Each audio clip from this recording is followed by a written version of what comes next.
How you guys doing? I'm here at Balance Studios headquarters. I'm here with Josh Vogel. We just got done on a class, as you can see. We're teaching the self-defense. So I want to go over a few things that I went in class today, and we did the headlock escapes. Okay, but there was two in particular that I want to go over. So Josh is gonna go on this side. And this particular hold down is something you're gonna see with a more advanced fighter, but you're seeing it a lot in MMA, and this is probably the most common street fight position too. And it's when the guy's holding you down here, okay? Now, most of the time, when the person gets you to this position, he's looking to push your hand in the middle of his legs, and you get a lock here, or he can even trap you here to throw punches at you, okay? So this is what I don't want to happen. So if I can help it, when I do get to this position, I want to almost keep this hand up straight up, almost like I'm raising my hand in school, okay? Because if I keep it too lazy, as he goes to grab my wrist, he's going to be able to push it right into his legs. But if I keep it raised, he's going to have to come up a lot more to grab my arm. And that's where this hand here comes into play. So as he tries to reach, I'm coming right through, and I'm going to trap his arm here. Once I confirm that grip, because he's so high up with this hold down, I'm going to be able to hop a guard on his leg, on his arm, I'm sorry. So once I get this position here, even if he's holding me tight, I'm good. I can put my hand in front of his face, I can actually loop it. I'm actually going to give him freedom enough to let my head go, and once he does that, I actually have his back. Now he's in trouble. Okay, so one more time here. He goes to trap my arm here like this, okay? I want to protect myself, keep it nice and tight. I'm keeping my hand here, raised as high as I possibly can. Once I see him going for it, this hand's here for the sneak attack.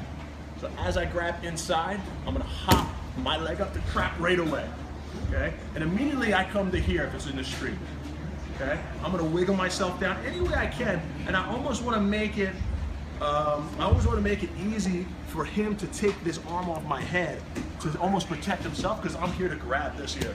And then I take a simple scoot away so he falls. And I can go for a choke here if it's in jiu-jitsu, or if it's in the street, I come through, coming up here, okay? That's the one. Second one we're gonna do here is the same position, okay? He's grabbing me, hold tight, but now he's not interested in my arm. So now I have to play, because I don't want to stay here. There's a lot of attacks he can do. He can crank my neck, he can headbutt. I don't want to stay here. And someone so advanced in this hold down, it's going to be hard to bump him off me, okay? There's ones, if he's leaning on you, you can bump him straight up and take him over. But a person who knows what they're doing, his timing is going to be just as good as yours. So you're going to need a little edge. So that's where I take this hand. If you want to come around here, I place my hand to his lower back here. Okay? Not to the upper back, to the lower back here. And I'm going to use it to almost bump him over it. If I just try to bump into him and take him over, it's not going to be any good. I don't have the adequate enough strength to do that from this position. Plus my bump is nullified because he's not on my hip. So that's where this hand comes in. As I go to bump, he's holding me tight. I go to bump, and I'm using this not as a strength tool, but just as a guidance. When I bump, I take him over. Now, it's not going to be enough to take him over, but what I want to do is shovel my hip underneath his body. So it's going to allow me to have that space. So if he's here tight, I get my hand here, I bump him, and I'm going to go in slow motion.